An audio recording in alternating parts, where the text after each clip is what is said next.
అటు ఉమ్మడి వరంగల్ లోక్సభ ఎన్నికల పోలింగ్కు ఏర్పాట్లు చేశారు అధికారులు. ఇప్పటికే పోలింగ్ సెంటర్లో పార్టీల ఏజెంట్ల ముందు మాక్ పోలింగ్ నిర్వహిస్తున్నారు ఎన్నికల సిబ్బంది.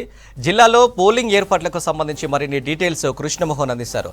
కృష్ణమోహన్, మరి కాసేపట్లో ఓటింగ్ ప్రారంభం కానుంది. అధికారులు ఎలాంటి ఏర్పాట్లు చేశారు? అనిల్, మరొక 26 నిమిషాలలోనే పోలింగ్ సంబంధించినటువంటి ప్రక్రియ ప్రారంభంగా ఉంది. అందుకు సంబంధించి పోలింగ్ స్టేషన్లలో అయితే పూర్తి స్థాయిలో ఏర్పాట్లన్నీ చేశారని చెప్పచ్చు. అయితే నిన్నటి వరకు ఉన్నటువంటి వాతావరణం కావచ్చు, రాత్రి నుంచి ఒక్కసారిగా వరంగల్ ఉమ్మడి జిల్లా వ్యాప్తంగా కూడా భారీ వర్షం కురిసింది. చాలా చోట్ల కూడా ఉరుములు మెరుపులు ఈదురుగాలులతో వర్షం కురవడంతో పోలింగ్ సంబంధించినటువంటి వెళ్ళిన సిబ్బంది కొంత ఇబ్బందులు పడినటువంటి పరిస్థితి కనిపిస్తుంది. ప్రధానంగా ఇటు భూపాలపల్లికి సంబంధించిన ఏజెన్సీ కావచ్చు, ములుగుకు సంబంధించిన ఏజెన్సీ, అదేవిధంగా రూరల్ ప్రాంతంలో కొన్ని ప్రాంతాలలో మాత్రం భారీ వర్షం కురిసింది. దీంతో ఈ పోలింగ్ స్టేషన్ల దగ్గరకు వచ్చిన తర్వాత కొంత ఇబ్బందులు పడుతున్నటువంటి పరిస్థితి కనిపిస్తుంది. ప్రస్తుతం అయితే పోలింగ్ కేంద్రాల దగ్గర మాక్ పోలింగ్ సంబంధించినటువంటి ప్రక్రియ ప్రారంభమైందని చెప్పచ్చు. ఇదంతా కూడా కొన్ని చోట్ల మాక్ పోలింగ్ సంబంధించినటువంటి కూడా పూర్తయింది. మిగతా కొన్ని చోట్ల మాత్రం ఇప్పుడే కొనసాగుతుంది. ఇదంతా కూడా పూర్తి కావడానికి చేసి 7 గంటలకు పోలింగ్ స్టార్ట్ చేయనున్నారు. ఈసారి పోలింగ్ శాతాన్ని పెంచాలనేది చాలా ఖచ్చితంగా పోలింగ్ శాతం పెంచేందుకు కావాల్సినటువంటి చర్యలన్నీ తీసుకున్నామనేది ఎన్నికల అధికారులు చెప్తున్నారు. కొత్తగా ఓటర్లు నమోదైన వాళ్ళు కూడా వరంగల్ పార్లమెంటు పరిధిలో చాలా ఎక్కువగా ఉన్నారు. దీంతో ఈసారి పోలింగ్ శాతం పెరుగుతుందనేది అంచనా వేస్తున్నారు. అయితే నిన్నటి వరకు వాతావరణ శాఖ ఇచ్చిన సూచనలు మాత్రం ఎండ తీవ్రత ఎక్కువగా ఉంటుంది, తర్వాత వడగాల్పుల తీవ్రత కూడా ఎక్కువగా ఉంటుంది, టెంపరేచర్ ఎక్కువగా ఉంటుంది. కాబట్టి దానికి తగ్గట్టుగా ఏర్పాట్లు చేయాలనేది సూచనలు చేశారు. దానికి తగ్గట్టుగా చలువ పందిళ్ళు మనం ప్రస్తుతం చూస్తున్నాం, మోడల్ పోలింగ్ కేంద్రాలను ఏర్పాటు చేశారు. సేమ్ టైంలో ఎండ కొట్టినా కానీ వచ్చినటువంటి ఓటర్సు క్యూ లైన్లో ఉండి ఓటు వేసే సమయంలో వాళ్ళకి ఎలాంటి ఇబ్బందులు కలగకుండా కావాల్సినటువంటి నీడ ఉండే విధంగా కూడా ఏర్పాటు చేశారు. దానికి సంబంధించినటువంటి ఇది ప్రస్తుతం ఆర్ట్స్ కాలేజీలో ఉన్నటువంటి మోడల్ పోలింగ్ కేంద్రం. సేమ్ టైంలో అన్ని పోలింగ్ కేంద్రాల దగ్గర మాత్రం ఇలాంటి ఫెసిలిటీస్ ఈసారి చేశారని చెప్పచ్చు. ఎక్కడ కూడా ఓటర్లు వచ్చిన వాళ్ళు ప్రశాంతంగా తమ ఓటు హక్కును వినియోగించుకొని వెళ్ళే విధంగా కూడా ఈ పోలింగ్ కేంద్రాల దగ్గర ఏర్పాటు చేశారు. అయితే వరంగల్ పార్లమెంట్ పరిధిలో చూస్తే మొత్తం 18,26,000 పైగా ఓటర్లు ఉన్నారు.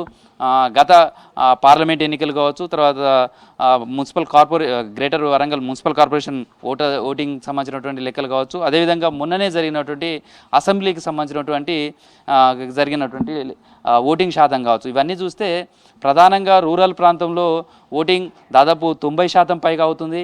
కానీ అర్బన్ ప్రాంతంకి వచ్చేసరికి కేవలం 56 నుంచి 60% మధ్యలోనే పోలింగ్ జరుగుతుంది. ఈ వెస్ట్కి సంబంధించినటువంటి ఇది ప్రధానంగా హన్మకొండ ఉంటుంది. మొత్తం గ్రేటర్ వరంగల్ ఎంప్లాయీస్ ఎక్కువ ఉంటారు, తర్వాత ఇన్స్టిట్యూషన్స్ ఎక్కువ ఉంటాయి, ఎడ్యుకేషన్ ఇన్స్టిట్యూషన్స్ ఇవంతా కూడా. కానీ మొన్న అసెంబ్లీ ఎన్నికల్లో కూడా 56% మించి పోలింగ్ జరగలేదు.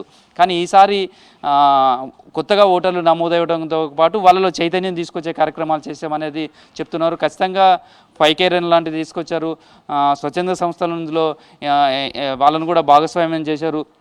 ఎట్టి పరిస్థితుల్లో ఈసారి పోలింగ్ శాతం పెంచాలనే ఒక కృతనిశ్చయంతో అయితే ఏర్పాట్లన్నీ చేశారు. ప్రస్తుతం అయితే భూపాలపల్లి కాన్స్టిట్యున్సీ మాత్రం మావోయిస్టు ప్రభావిత ప్రాంతం. అక్కడ మాత్రం 4 గంటల వరకు మాత్రమే ఓటు వేసే అవకాశం కల్పిస్తారు. మిగతా 6 నియోజకవర్గాలకు సంబంధించి కూడా 7 గంటల వరకు, సాయంత్రం 6 గంటల వరకు, ఉదయం 7 గంటల నుంచి సాయంత్రం 6 గంటల వరకు కూడా తమ ఓటు హక్కును వినియోగించుకునేందుకు అవకాశం ఇస్తారు. ఆ సమయానికి, నిర్ణీత సమయానికి ఎవరైతే పోలింగ్ కేంద్రం లోపల ఉంటారో వాళ్ళందరూ కూడా ఓటు వేయడానికి అవకాశం కల్పిస్తారు. అయితే వరంగల్ పార్లమెంటుకు సంబంధించి చూస్తే ఈసారి 42 మంది అభ్యర్థులు బరిలో ఉన్నారు. 40తో పాటు 101 ఉంటుంది. అయితే ప్రతి ఈవీఎంకి సంబంధించినటువంటి బ్యాలెట్ చూస్తే 15 మందికి అవకాశం ఉంటుంది. దీంతో 3 ఈవీఎం బ్యాలెట్ వాడాల్సి వస్తుంది. దీంతో 42 మంది అభ్యర్థులు, అదేవిధంగా 1 నోటా, మొత్తం 43 మందికి సంబంధించినటువంటి 3 ఈవీఎంలతోటి ఓటింగ్ సంబంధించినటువంటి ప్రక్రియ ఏర్పాటు చేశారు. అయితే మాక్ పోలింగ్ సందర్భంగా కూడా ఇప్పటి వరకు ఎక్కడ కూడా ఈవీఎంలకు సంబంధించి ఏదైనా టెక్నికల్ సమస్యలు కానీ ఇవన్నీ కూడా రాలేదనేది సమాచారం ఉంది. మరికొద్దిసేపట్లో అయితే ఈవీఎంలకు సంబంధించిన మాక్ పోలింగ్ ఏ విధంగా జరిగింది, తర్వాత ఎక్కడైనా టెక్నికల్ ఇష్యూస్ వచ్చాయా లేకపోతే ఇలాంటివన్నీ కూడా తెలుసుకునే అవకాశం ఉంటుంది. ప్రస్తుతం అయితే మాక్ పోలింగ్కి సంబంధించి పోలింగ్ సెషన్లలో ఏజెంట్ల పోటీ పడుతున్నటువంటి అభ్యర్థులకు సంబంధించిన ఏజెంట్ల సమక్షంలో అయితే అధికారులు చేస్తున్నారు. అయితే భూపాలపల్లికి సంబంధించి చూస్తే కూడా మావోయిస్టు ప్రభావిత ప్రాంతం, అక్కడ కూడా కేంద్ర బలగాలతో పాటు జిల్లా పోలీసులకు సంబంధించిన వాళ్ళు కూడా భద్రతలో ఉన్నారు. అదేవిధంగా సమస్యాత్మకంగా అయినటువంటి పోలింగ్ కేంద్రాల దగ్గర కూడా వెబ్ కాస్టింగ్ తోటి ఎప్పటికప్పుడు పరిస్థితిని పర్యవేక్షించేందుకు కావాల్సినటువంటి ఏర్పాట్లు చేశారు. భారీ పోలీస్ బలగాలతో కూడా ఎక్కడ కూడా ఎలాంటి అవాంఛనీయ సంఘటనలు జరగకుండా అయితే పూర్తి స్థాయిలో ఏర్పాట్లు చేశామనేది అధికారులు చెప్తున్నారు. ఈసారి కూడా వరంగల్ పార్లమెంట్ పరిధిలో చూస్తే మహిళా ఓటర్లు అదేవిధంగా యూత్కి సంబంధించిన ఓటర్లే ఎక్కువగా ఉన్నారు.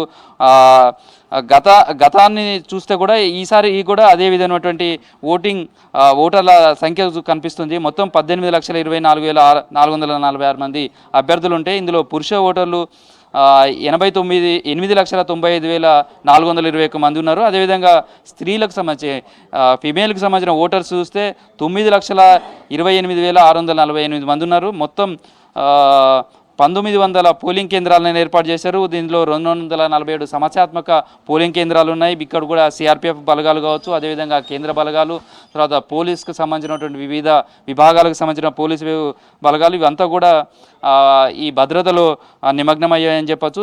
ఈరోజు పోలింగ్ అంతా పూర్తయి ఆ తర్వాత ఈవీఎంలన్నీ కూడా అవన్నీ కూడా సీల్ చేసి అవన్నీ కూడా భారీ భద్రత మధ్య తీసుకొని మళ్ళీ ఏనుమామల సెంటర్లో కౌంటింగ్ కేంద్రం ఉంటుంది. ఆ కౌంటింగ్ కేంద్రానికి తీసుకొచ్చే వరకు కూడా ఆ వెహికల్స్ అన్నిటి కూడా జీపీఎస్ సిస్టమ్ను కూడా పొందుపరిచారు. ఆ జీపీఎస్ సిస్టమ్ ద్వారా ఆ వెహికల్ బయలుదేరిన తర్వాత కూడా ఇక్కడ ఆర్ఓ రూమ్లో ఒక కంట్రోల్ రూమ్ ఏర్పాటు చేశారు ఆర్ఓ కార్యాలయంలో. అదేవిధంగా ప్రతి జిల్లా డియు అంటే డిస్ట్రిక్ట్ ఎలక్షన్ ఆఫీసర్కి సంబంధించిన జిల్లా హెడ్ క్వార్టర్లో కూడా ఒక కంట్రోల్ రూమ్ ఏర్పాటు చేశారు.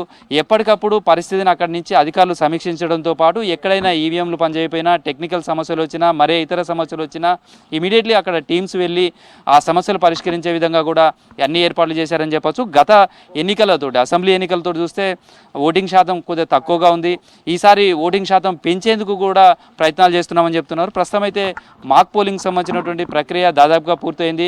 మరికొద్దిసేపట్లో జస్ట్ ఇంకొక 20-25 నిమిషాలలో పోలింగ్ సంబంధించినటువంటి ప్రక్రియ మొదలవుతుంది. ఇప్పటికే ఓటర్లు మొదటి ఓటు హక్కు వినియోగించుకునేందుకు కూడా వస్తున్నారు. పోలింగ్ కేంద్రాల దగ్గర నిన్న వర్షం పడటంతో కొన్ని పోలింగ్ కేంద్రాల దగ్గర మాత్రం కొన్ని చిన్న సమస్యలు ఏర్పడ్డాయి. కొన్ని చోట్ల విద్యుత్కు అంతరాయం కలిగింది.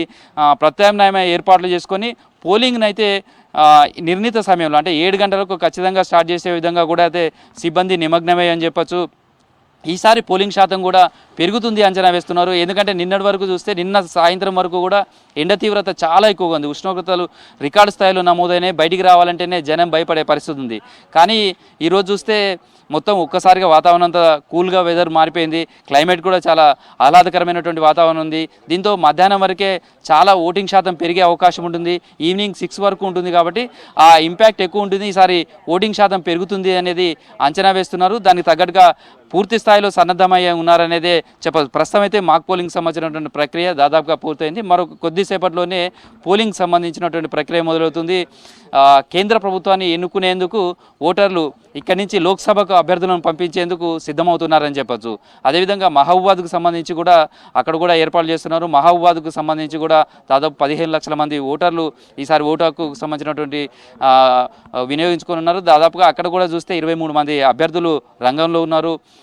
అక్కడ మొత్తం 7 అసెంబ్లీ సెగ్మెంట్లు ఏదైతే పార్లమెంట్ పరిధిలో ఉంటుందో అందులో కూడా 2 మావోయిస్టు ప్రభావిత ప్రాంతాలు ఉంటాయి. ఒకటి ములుగు, అదేవిధంగా ఇంకోటి భద్రాచలం. ఈ 2 చోట్ల కూడా సాయంత్రం 4 గంటల వరకు మాత్రమే పోలింగ్ ఉంటుంది. మిగతా అన్ని చోట్ల కూడా 6 గంటల వరకు ఓటు వేసే అవకాశం కల్పిస్తారు. మొత్తంగా ఇటు వరంగల్ అటు మహబూబాద్కు సంబంధించిన 2 పార్లమెంటు పరిధిలో కూడా పూర్తి స్థాయిలో ఓటింగ్కి సంబంధించినటువంటి దానికి అన్ని రకాల ఏర్పాట్లన్నీ చేశారని చెప్పచ్చు. మరికొద్ది సేపట్లోనే ఓటర్లు తమ ఓటు హక్కును వినియోగించుకున్నారు.